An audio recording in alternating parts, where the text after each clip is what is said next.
August 16ஆம் தேதி காலை அதிமுகவின் அவசர செயற்குழு கூட்டம் அவைத் தலைவர் தமிழ்மகன் உசேன் தலைமையில் நடைபெற்றது.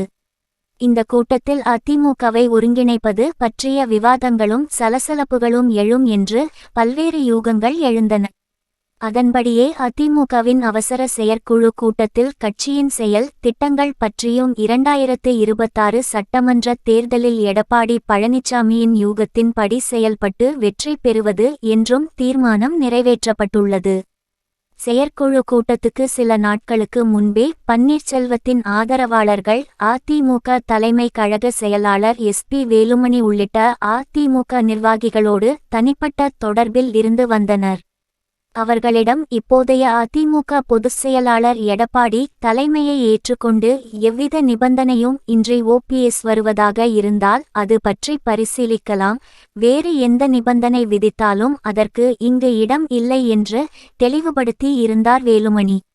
இந்த சூழலில் செயற்குழு கூட்டத்துக்கு முதல் நாளான ஆகஸ்ட் 14ஆம் தேதி இரவு மீண்டும் OPS தரப்பில் இருந்து வேலுமணியை தொடர்பு கொள்ள முயற்சித்து இருக்கிறார்கள். ஆனால் வேலுமணியிடம் இருந்து எந்த ரெஸ்பான்ஸும் இல்லை. இதையடுத்து வேலுமணியை சுற்றி உள்ளவர்கள் எடப்பாடியை சுற்றி உள்ளவர்கள் ஆகியோரிடம் தொடர்பு கொண்டிருக்கிறார்கள்.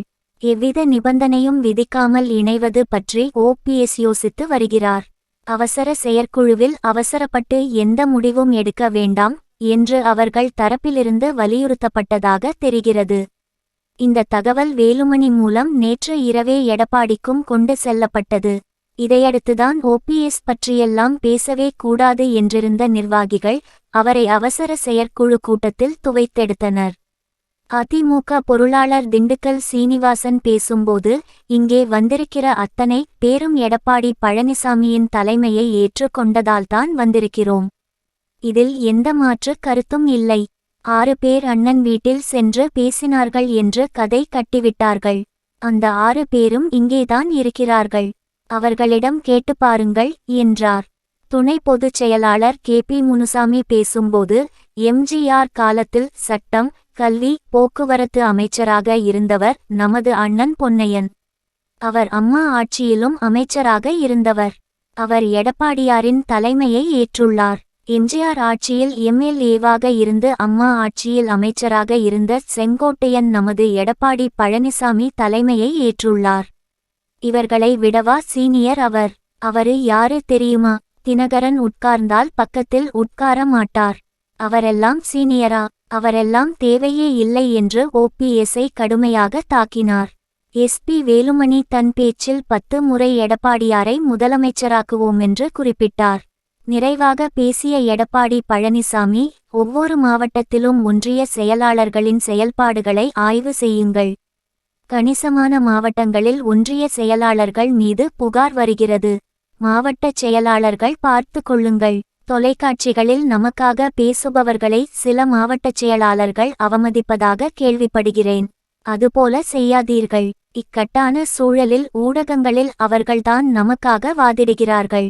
அவர்களை நாம் தான் ஊக்கப்படுத்த வேண்டும். எடப்பாடி 10 தோல்வி கண்டவர் என விமர்சனம் பண்றாங்க. அவர்களின் மூக்கை உடைக்கணும். அதுக்கு நாம் 2026 இல் பெரும் வெற்றியை பெற வேண்டும். கூட்டணி பற்றிய நல்ல முடிவை எடுப்போம். 2026 இல் வெற்றி பெறுவதற்காக உங்கள் மாவட்டங்களில் மக்கள் பிரச்சினைகளுக்காக தொடர்ந்து போராடுங்கள். பிரசாந்த் கிஷோர் மாதிரி நாமளும் சிலரை அணுகியிருக்கோம். சிறப்பான தேர்தல் பணி ஒருங்கிணைப்பு செய்யப்படும். தமிழ்நாடு முழுதும் சுற்றுப்பயணம் வரவும் தயாராக இருக்கேன். கட்சியில் இளைஞர்களை அதிகம் சேர்த்து அவர்களுக்கு பதவிகளை கொடுங்கள் என்று பேசினார் எடப்பாடி பழனிசாமி. பாஜக, பன்னீர், சசிகலா என்ற பெயர்களை கூட உச்சரிக்காமல் எடப்பாடியின் வியூகப்படி சட்டமன்ற தேர்தலை எதிர்கொள்வது என முடிவெடுத்திருக்கிறது அதிமுகவின் அவசர செயற்குழு.